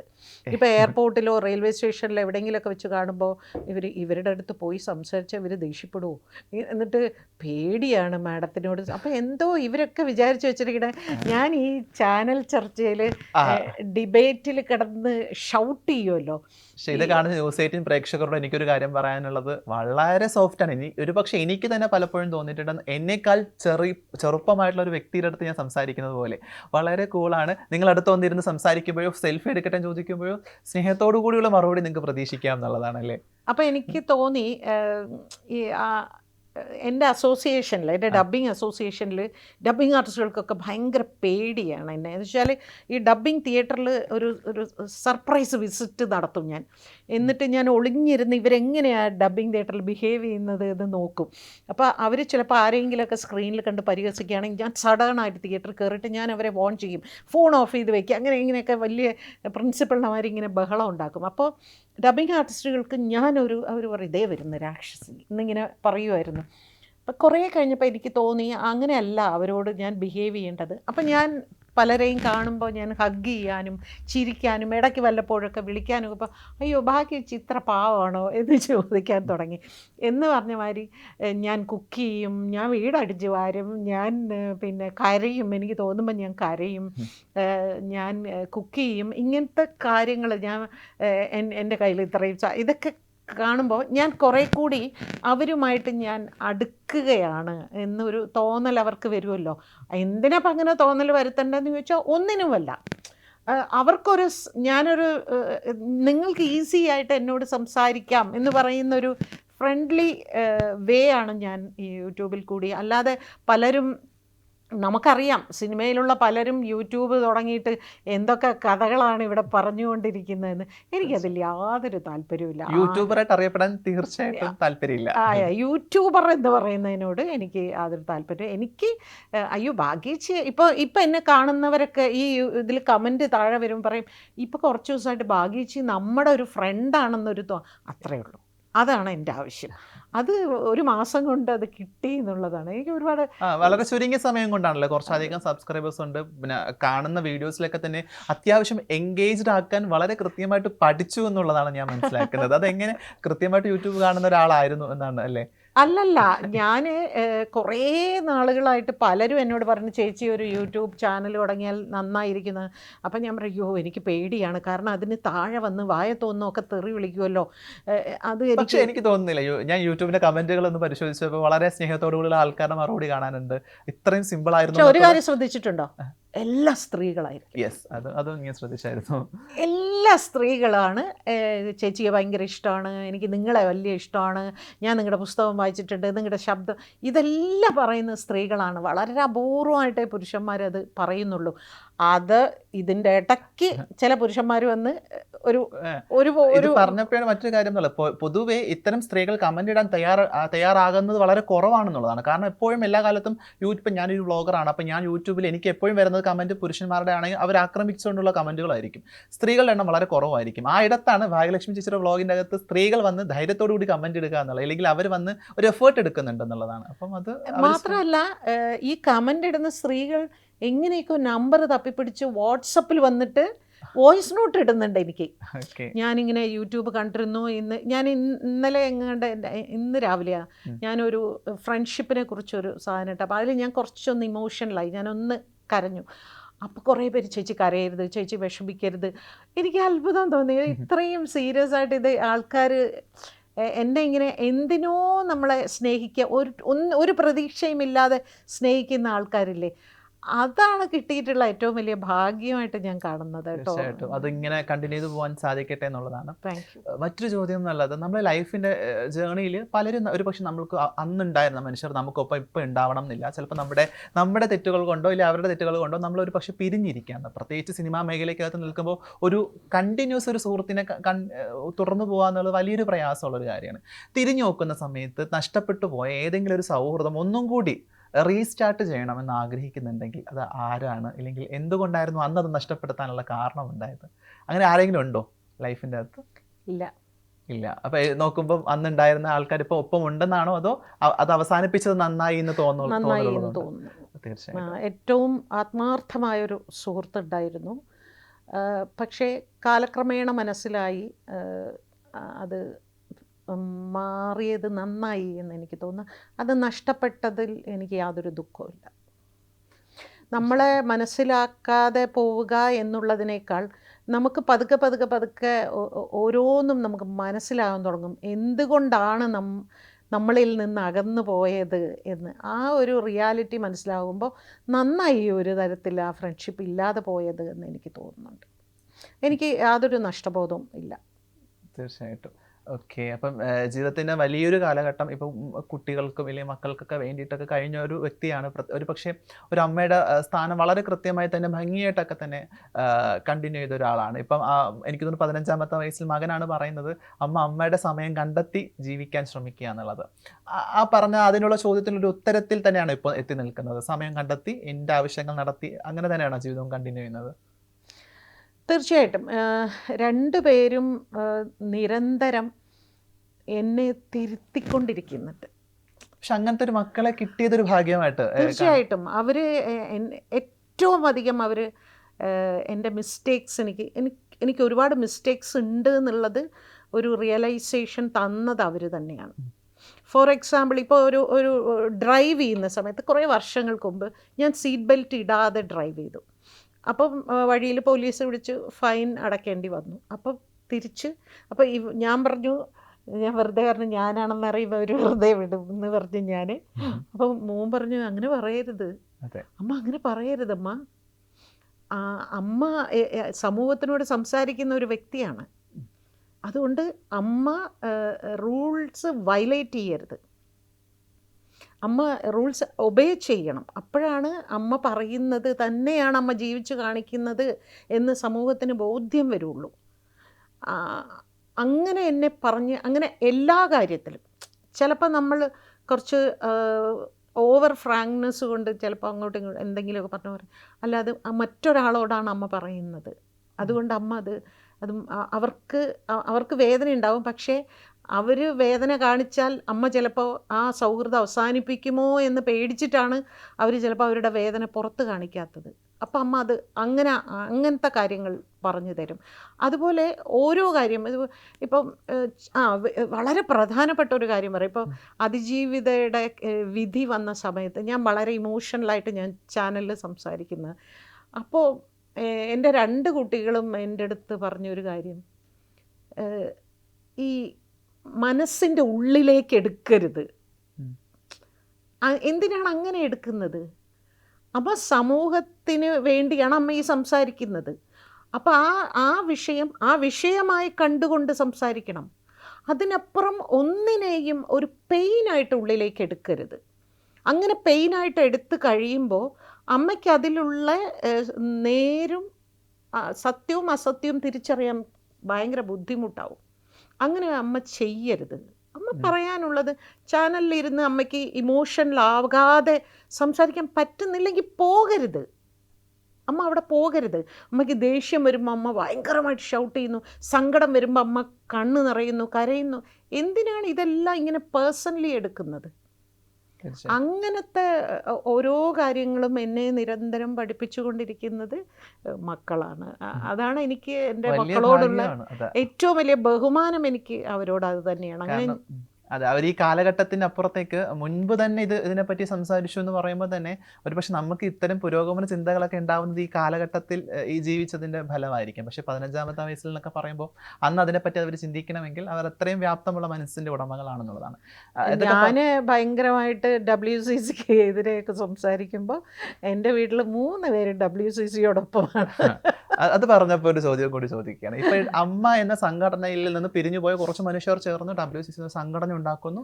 പക്ഷെ അതിൻ്റെ പ്രവർത്തനമോ ഇല്ലെങ്കിൽ അവരുടെ ഒരു സംഘടനാ സംവിധാനമോ മറ്റൊരിടത്തും എത്തുന്നില്ല എന്നുള്ളത് വളരെ വ്യക്തമാണ്. ഒരു പക്ഷെ പ്രിവിലേജ്ഡ് ആയിരിക്കുന്ന കുറച്ച് നടിമാരോ അവർ മാത്രമാണ് അവിടെ സംഘടനയ്ക്കകത്ത് ഉണ്ടായിരുന്നത്. പക്ഷെ അവർ അതിൻ്റെ അകത്ത് തന്നെ വരുന്ന അല്ലെങ്കിൽ പുറത്തുള്ള മറ്റ് സ്ത്രീകളുടെ വിഷയങ്ങൾ ഇടപെട്ടതായിട്ട് നമ്മൾ നിലവിൽ കണ്ടിട്ടുമില്ല. അപ്പോൾ WCC എന്നുള്ളത് കാലഘട്ടം ആവശ്യപ്പെടുന്ന ഒരു സംഘടന തന്നെയാണോ? അല്ലെങ്കിൽ അമ്മ ഒരു പക്ഷേ ഇതിനേക്കാൾ കുറച്ചും കൂടി പ്രവർത്തന മേഖല സജീവമാക്കിയിട്ടുള്ള സംഘടനയല്ലേ? ഇതിന് രണ്ടിനും താരതമ്യപ്പെടുത്തുമ്പോൾ എന്താ തോന്നുന്നത്? WCC സംഘടനയല്ലല്ലോ, ഒരു കളക്റ്റീവാണ്. അതൊരു കളക്റ്റീവാണ്. അവർ തന്നെ പറയുന്നുണ്ടല്ലോ, ഞങ്ങൾ മോട്ടിവേഷൻ തരും, നിങ്ങൾക്ക് പറഞ്ഞ് മനസ്സിലാക്കി തരും, നിങ്ങൾ എംപവേർഡ് ആകൂ. അതിനപ്പുറത്തേക്ക് നിങ്ങളെ കൈപിടിച്ച് വഴി നടത്തി കൊണ്ടുപോകാൻ ഞങ്ങൾക്ക് പറ്റില്ല. അത് അവർ ഓപ്പണായിട്ട് പറഞ്ഞു കഴിഞ്ഞാൽ പിന്നെ അതിൽ കൂടുതൽ അവിടെ നിന്ന് നമ്മൾ പ്രതീക്ഷിക്കേണ്ട. അത് അപ്പം ആ സംഘടനയുടെ സംവിധാനങ്ങളോ ഇല്ലെങ്കിൽ ആ ഒരു പ്രവർത്തനമോ മറ്റ് സ്ത്രീകൾ ആഗ്രഹിക്കുന്നത് ആണല്ലേ തെറ്റ്? അതെ, അതവിടുന്ന് ആഗ്രഹിക്കണ്ട. കാരണം ഇപ്പം എന്നോട് ഒരാൾ പറയുകയാണ്, ഞാനിപ്പോൾ നാദിറയോട് പറയുക, ധൈര്യമായിരിക്കൂ, ഫൈറ്റ് ചെയ്യൂ, ഉറച്ച് സംസാരിക്കൂ, ഇത്രയും എനിക്ക് പറഞ്ഞു തരാൻ പറ്റൂ. അതിനപ്പുറം നാദിറയുടെ കൂടെ വന്ന് നിന്ന് ഉറച്ച് സംസാരിക്കാൻ പറ്റില്ല. ആ റിയാലിറ്റി മനസ്സിലാക്കുക. പക്ഷേ ഞാൻ അങ്ങനെ അല്ലായിരുന്നു. അത് രൂപീകരിച്ചപ്പോൾ ഞാൻ വിചാരിച്ചത് അങ്ങനെ അല്ലായിരുന്നു. ഞാൻ വിചാരിച്ചതൊരു വലിയ പ്രസ്ഥാനമായി മാറണം. നമ്മൾ തെരുവിലിറങ്ങി പോരാടണം. തെരുവിലിറങ്ങി പോരാടുമ്പോഴല്ലേ സംഘടന ശക്തമാവുന്നത്. അങ്ങനെയാണ് നമ്മൾ മറ്റുള്ളവർക്കൊരു ധൈര്യം കൊടുക്കുന്നത്, അല്ലേ? ഒരു പെൺകുട്ടി എനിക്കൊരു പ്രശ്നമുണ്ടായി എന്ന് പറഞ്ഞാൽ വാ എന്ന് പറഞ്ഞ് കൂടെ കൈപിടിച്ച് കൊണ്ട് ഇറങ്ങണം.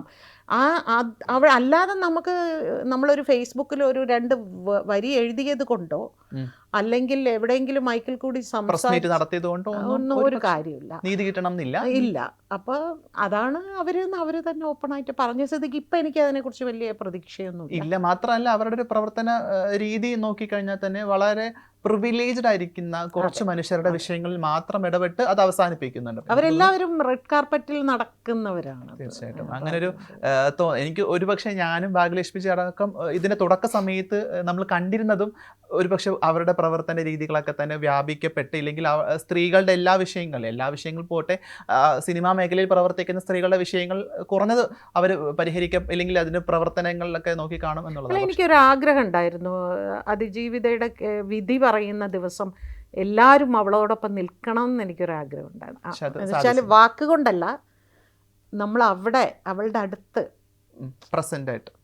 പ്രസൻ്റായിട്ട് ഒരു, അപ്പോൾ അവൾക്ക് കിട്ടുന്ന ഒരു അത്രയും, അന്ന് അവൾ കുറച്ച് നല്ല മാനസികമായി തകർന്നല്ലോ.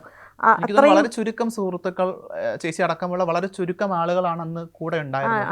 അവളെ വളരെ വ്യക്തിപരമായിട്ടുള്ള 2 സുഹൃത്തുക്കളും പിന്നെ ഞാനും മാത്രമേ ഉണ്ടായിരുന്നുള്ളൂ. ഇൻഡസ്ട്രിയിൽ നിന്ന് അങ്ങനെ വേറെ ആരും ഇല്ലായിരുന്നു. അത് എനിക്കിത്തിരി സങ്കടം ഉണ്ടാക്കി. പിന്നെ അവളങ്ങനെ ഒരിക്കലും ഒന്നും പറയാറില്ല. എനിക്ക് തോന്നുന്നു അതിജീവിതം എന്ന വാക്കിന് വളരെ കൃത്യമായ ഒരു വ്യക്തി തന്നെയാണ്, അതിജീവിച്ച ഒരു വ്യക്തി കൂടിയാണെന്നാണ് ഞാൻ മനസ്സിലാക്കുന്നത്. എനിക്ക് തോന്നുന്നു കുറച്ചും കൂടി പലയിടത്തും നമുക്ക് ആ വ്യക്തിനെ കാണാൻ സാധിക്കുന്നതിൽ വലിയ സന്തോഷമുണ്ട്, വലിയ അഭിമാനമുണ്ട്. ആ വ്യക്തിയുടെ ഇതാണ് സ്ത്രീ, ഇങ്ങനെ ആകണം സ്ത്രീ എന്നുള്ളത് വളരെ വ്യക്തമായിട്ട് കാണിക്കുന്നത്. മറ്റൊരു അവസാന ചോദ്യം കൂടി ചോദിക്കുകയാണ്. ലൈഫിലേക്ക് തിരിഞ്ഞു നോക്കുന്ന സമയത്ത് റിയാലിറ്റി ഷോയുടെ ഭാഗമായിട്ട് പ്രവർത്തിച്ച അല്ലെങ്കിൽ അതിന്റെ ഭാഗമായിരുന്ന ഒരാളാണ്. ഏതെങ്കിലും തരത്തിലൊരു കുറ്റബോധം ഉണ്ടോ, പോകണ്ടായിരുന്നു എന്നുള്ളൊരു തോന്നലുണ്ടോ? ഉണ്ട്. ബിഗ് ബോസ് എന്നുള്ള റിയാലിറ്റി ഷോയിൽ എന്തെങ്കിലും തിരുത്തണം അല്ലെങ്കിൽ എറേസ് ചെയ്ത് കളയണം ഒരു പീരിയഡ് എൻ്റെ ഇതിൽ നിന്ന് ഒരു എക്സ്പീരിയൻസ് ആയിരുന്നില്ല അത്? ഒരു പക്ഷേ അങ്ങനെ കുറച്ച് മനുഷ്യരെ കാണാനും അതിനേക്കാളും വലിയ എക്സ്പീരിയൻസ് ഒക്കെ കഴിഞ്ഞു. എന്നിട്ട് അതെന്ത് എക്സ്പീരിയൻസ്? അതൊരു എക്സ്പീരിയൻസേ അല്ല, അതൊരു ഓർമ്മകളൊന്നും തന്നെ നല്ലതല്ല എന്നുള്ളത് തന്നെയല്ലേ? എനിക്കത് വല്ലാത്ത ഒരു, ചിലപ്പോൾ ഞാൻ എന്നിങ്ങനെ എനിക്ക് തോന്നി. ഒരു ചെറിയൊരു കൗതുകമുള്ള ചോദ്യം കൂടി, എപ്പിസോഡൊക്കെ കണ്ടായിരുന്നോ പുറത്തേക്ക് ഇറങ്ങിയതിനു ശേഷം? കണ്ടിട്ടില്ല. മറ്റുള്ളവർ പറഞ്ഞൊരു അറിവും പിന്നെ അവിടെ നിന്ന് കിട്ടിയൊരു അനുഭവം മാത്രമാണല്ലോ. പുറത്ത് വന്നപ്പോൾ കുട്ടികൾ ആദ്യം കുറച്ച് ദിവസത്തേക്ക് സോഷ്യൽ മീഡിയയിൽ കയറി, പക്ഷെ അന്നൊന്നും ഞാൻ ഒട്ടും സോഷ്യൽ മീഡിയയിൽ ഇല്ലായിരുന്നത് കൊണ്ട് ഞാനത് കണ്ടില്ല. പക്ഷേ എന്താണെന്നറിയില്ല, ലൈഫിൽ എത്രയോ ഫേസ് ചെയ്ത ഒരാളായിരുന്നിട്ട് പോലും അവിടെ നിന്ന് പുറത്ത് വന്നപ്പോൾ കുറച്ച് ദിവസം വേറൊരു മൈൻഡ് സെറ്റിലായിരുന്നു. മുറിക്കകത്ത് അടച്ചിരിക്കുക, ഭയങ്കര ഒരു ഡിപ്രഷനിലായിരുന്നു. പക്ഷെ പെട്ടെന്ന് ലൈഫിൽ അങ്ങനെ വരുമ്പോഴൊക്കെ പോട്ടടോ എന്ന് എന്നോട് ആരും പറഞ്ഞിട്ടില്ലാത്തതുകൊണ്ട് ഞാൻ തന്നെ എന്നോട് പോട്ടടോ എന്നൊക്കെ പറഞ്ഞ് ഞാൻ തന്നെ എന്നെ സമാധാനിപ്പിച്ചു. പക്ഷേ എനിക്ക് പറ്റിയ ഒരു സ്ഥലമല്ല. ഒരു പക്ഷേ അതിന് മുൻപ് തന്നെ ലൈഫിൽ അത്രയും എക്സ്പീരിയൻസ് ഉള്ള, അത്രയും മേഖലയിൽ പ്രവർത്തിച്ച് പരിചയമുള്ള, ഇതിനേക്കാൾ ഒരു പക്ഷേ ജീവിതത്തിൽ അനുഭവമുള്ള വ്യക്തിയെ സംബന്ധിച്ച് ഒരു പക്ഷേ അങ്ങനെ തിരിഞ്ഞു നോക്കുമ്പോൾ ഒരു കുറ്റബോധമൊക്കെ തോന്നുന്നതിൽ തെറ്റൊന്നുമല്ല. ഒരു പക്ഷേ എൻ്റെ ലൈഫിൻ്റെ തുടക്ക സമയത്തായിരുന്നു എനിക്കതിൽ കുറച്ച് നേട്ടങ്ങൾ നേടാൻ സാധിച്ചു എന്നുള്ളതാണ്. ഞങ്ങൾ രണ്ടുപേരും ബിഗ് ബോസിൻ്റെ ഭാഗമായിരുന്ന മനുഷ്യരായിരുന്നു. ഒത്തിരി സന്തോഷമുണ്ട്, അതിലേറെ അഭിമാനമുണ്ട്. കാരണം വളരെ വ്യക്തമായിട്ട് തൻ്റെ നിലപാടുകൾ ഈ പറഞ്ഞ ന്യൂസ് 18 പ്രേക്ഷകരോട് പങ്കുവച്ചതിൽ നമ്മുടെ ഇന്നത്തെ എപ്പിസോഡ് ഇവിടെ അവസാനിക്കുകയാണ്. ഒത്തിരി നന്ദിയോടുകൂടി. Thank you so much. Thank you so much, Nadira.